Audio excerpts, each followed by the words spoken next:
दोस्तों, भले ही वैज्ञानिकों को मार्स पर जीवन जीने के लिए स्पेस में मौजूद बाकी के प्लेनेट से ज्यादा सुटेबल लगता हो, लेकिन ये भी सच है कि प्रैक्टिकली मार्स पर हर उस चीज की बहुत ज्यादा कमी है जो जिंदा रहने के लिए जरूरी है। लेकिन अगर मंगल को पूरी तरह एक नई हरी भरी दुनिया में टेराफॉर्म कर दिया जाए तो उसे अर्थ की तरह हैबिटेबल बना सकते हैं। लेकिन इसके लिए सबसे पहले मार्स को वर्स्ट होना पड़ेगा, यानी कि अच्छा बनने के लिए पहले खराब होना पड़ेगा। इसे लावा के समुद्र में बदलना पड़ेगा। दोस्तों, मार्स को टेराफॉर्म करना पड़ेगा। सुनने में बहुत मुश्किल लगता है, लेकिन नामुमकिन बिल्कुल भी नहीं है। ये वैसे ही पॉसिबल है जैसे हमारे पूर्वजों ने कुछ मॉन्यूमेंट्स का निर्माण किया था, वो भी ऐसे टाइम स्केल में जब कोई टेक्निक्स, कोई टेक्नोलॉजी, कोई इक्विपमेंट या कोई भी सुविधा उपलब्ध नहीं हुआ करती थी। और दुनिया भर में एक या दो नहीं बल्कि कई मॉन्यूमेंट्स हैं। ऐसे ही मंगल को टेराफॉर्म करना भी पॉसिबल है। ये कहना है नासा के वैज्ञानिकों का। ये कुछ ऐसे मेथड्स हैं जिनसे मार्स को टेराफॉर्म करके धीरे धीरे हैबिटेबल बनाया जा सकता है, यानी लेकिन लोग का जीवन वहाँ संभव हो सकता है। लेकिन उसके लिए इंसान को मार्स पर जाना होगा, कुछ प्रेजेंट प्रॉब्लम्स को सॉल्व करना होगा। वैज्ञानिकों ने कुछ ऐसे तरीके खोज निकाले हैं जो इस काम को पॉसिबल बना पाएंगे। चलिए आपको बताते हैं कैसे किया जा सकता है मार्स को टेराफॉर्म और इसके लिए हमारे वैज्ञानिक क्या कर सकते हैं। इस तरह की रोचक जानकारी के लिए आप जुड़े रहे हमारे साथ यूनिवर्स टीवी पर और हमारे चैनल को जरूर सब्सक्राइब करें और बेल आइकन दबाना ना भूलें। तो चलिए शुरू करते हैं वीडियो। दोस्तों, आसान भाषा में कहे तो पूरे प्लेनेट को ऑल्टर करने की प्रोसेस को टेराफॉर्मिंग कहते हैं, ताकि इस प्लेनेट को रहने लायक बनाया जा सके। इस प्रोसेस में एटमॉस्फेयर, टेम्परेचर, टोपोग्राफी, इकोलॉजी और वोलेटाइल कंपोनेंट्स आदि को मॉडिफाई करना शामिल है, जो मुश्किल और लंबी प्रोसेस है। सदियां लग सकती है किसी प्लेनेट को ट्रांसफॉर्म करने में। मार्स की ही बात करें तो मार्स बिल्कुल ड्राई प्लेनेट है, पर यहाँ पेड़ उगाने लायक मिट्टी तक मौजूद नहीं है। यहाँ का मौसम इतना थिन है कि हम न वहाँ सांस ले सकते हैं और न उस एटमॉस्फेयर में कोई ऐसी शील्ड है जो हमें हार्मफुल सोलर रेडिएशन से, स्पेस रेडिएशन से प्रोटेक्ट कर पाए। और किसी भी जीव के लिए सबसे ज्यादा जरूरी है ऑक्सीजन, जो वहाँ नहीं है। यानी मार्स पर सबसे पहले अर्थ जैसा एटमॉस्फेयर बनाना पड़ेगा, जहाँ 14 डिग्री सेल्सियस के तापमान और 1.013 बार प्रेशर के अंडर 21% ऑक्सीजन, 79% नाइट्रोजन, थोड़ी बहुत कार्बन डाइऑक्साइड होनी चाहिए। इसके लिए यहाँ ओशियन और रिवर क्रिएट करने पड़ेंगे और सॉइल को उपजाऊ बनाना पड़ेगा ताकि यहाँ जीव रह सके। सतह पर बायोस्फीयर इंस्टॉल करना होगा और इन सबको हमेशा ऐसे ही बनाए रखने के लिए प्रोटेक्टिव शील्ड की जरूरत पड़ेगी। अब वैज्ञानिकों का कहना है वैसे तो ये सब कुछ इम्पॉसिबल है, लेकिन एक बड़े से लेजर सिस्टम से इसे बहुत आसान बनाया जा सकता है। सबसे पहला चैलेंज होगा एटमॉस्फेयर, जो मार्स पर आज से 4 बिलियन साल पहले ऑक्सीजन रिच होता था। जी हाँ, ऑक्सीजन होता था यहाँ पर अब नहीं है। समुद्र और नदियाँ भी हुआ करती थी, लेकिन समय के साथ अल्ट्रावायलेट रेज ने एटमॉस्फेरिक गैसेस को डिस्ट्रॉय कर दिया और सोलर विंड ने ओशियन को पूरी तरह सुखा दिया। लेकिन अभी भी यहाँ डीप रिजर्वायर में और पोलर आइस क्यूब्स में फ्रोजन जमा हुआ पानी, फ्रोजन वाटर मौजूद है और मटेरियल रॉक्स में मिनरल्स के रूप में ऑक्सीजन भी मौजूद है, जैसे आयरन ऑक्साइड में मौजूद ऑक्सीजन, जिसकी वजह से प्लेनेट का रंग लाल, और कार्बोनेट में कार्बन डाइऑक्साइड भी मौजूद है। लेकिन इन गैसों को रिलीज करने के लिए मार्स की सतह को पिघलाना होगा। ये सुनकर आपको बहुत इम्पॉसिबल लग रहा होगा, लेकिन दोस्तों ये पॉसिबल है, किया जा सकता है। और ये तभी पॉसिबल है जब यहाँ सूरज की जितना टेम्परेचर क्रिएट किया जाए, और इसके लिए मार्स की कक्षा को घेर कर लेजर बीम को मार्स पर छोड़ना होगा।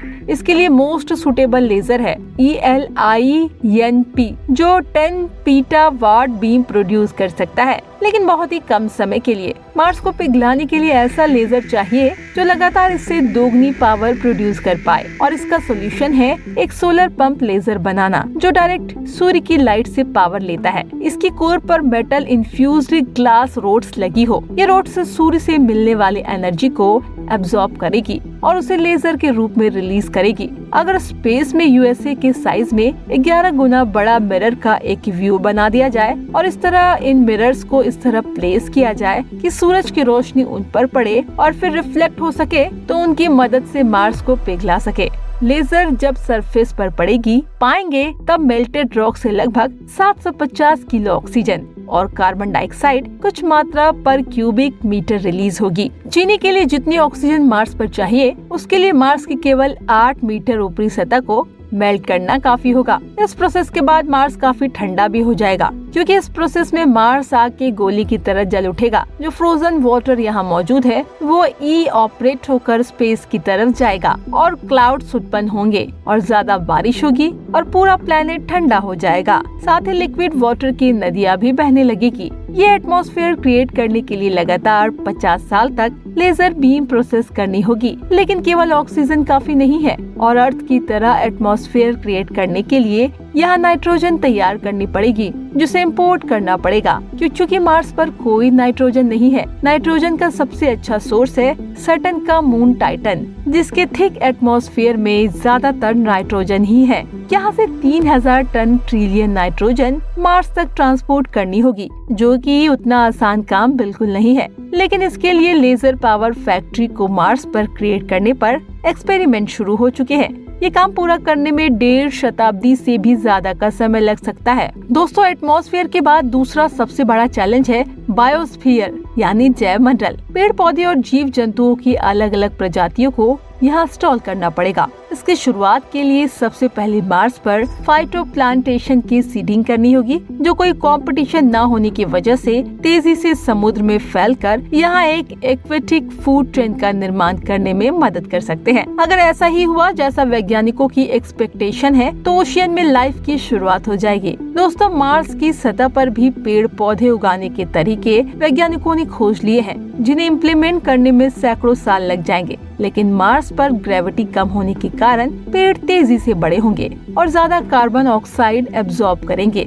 जिसकी वजह से जल्द ही मार्स ठंडा पड़ जाएगा और इकोसिस्टम को बनाए रखने के लिए जरूरी जीवों की प्रजातियां विलुप्त हो सकती है। अगर ऐसा हुआ तो सभी जीवों की पॉपुलेशन उनकी रिकवरी के मुकाबले ज्यादा तेजी से कोलैप्स करने लगेगी। दोस्तों, मार्स को टेराफॉर्म करना पॉसिबल नजर आने लगा, मगर वैज्ञानिकों ने सभी पॉसिबल तरीकों का इस्तेमाल करने के बावजूद यहाँ पर स्टेबल एनवायरनमेंट क्रिएट करने में सैकड़ों साल लग सकते हैं। अभी भी मार्स पर एक तीसरा चैलेंज बच गया है, वो है लॉन्ग टर्म फ्यूचर। इसकी कोर कोई मैग्नेटिक फील्ड नहीं क्रिएट करती है, जैसा कि हमारी पृथ्वी करती है। यहाँ सोलर रेडिएशन के कॉस्मिक वेस्ट से बचने के लिए कोई प्रोटेक्शन नहीं है, जिन्हें अगर यहाँ रहना है तो एक आर्टिफिशियल मैग्नेटिक फील्ड भी बनानी होगी। इस प्रोटेक्टिव शील्ड का मार्स को चारों तरफ से करना जरूरी नहीं है दोस्तों, केवल सूरज और मंगल के बीच इस आर्टिफिशियल मैग्नेटिक फील्ड को टिका कर रखना जरूरी है, वरना मार्स पर लॉन्ग टाइम तक सरवाइव कर पाना पॉसिबल नहीं होगा, जिसके ऊपर नासा के एक रिटायर्ड साइंटिस्ट जिम ग्रीन पिछले कुछ सालों से रिसर्च कर रहे हैं। लेकिन अभी तक कोई आइडिया नासा ने अप्रूव्ड नहीं किया। तो दोस्तों, क्या लगता है आपको, हमारे वैज्ञानिकों को कितना समय लगेगा मार्स को पृथ्वी की तरह हैबिटेबल बनाने में? अपने विचार कमेंट बॉक्स में जरूर बताएं। वीडियो पसंद आए तो लाइक करें, चैनल को सब्सक्राइब करें। बने रहे हमारे साथ यूनिवर्स टीवी पर।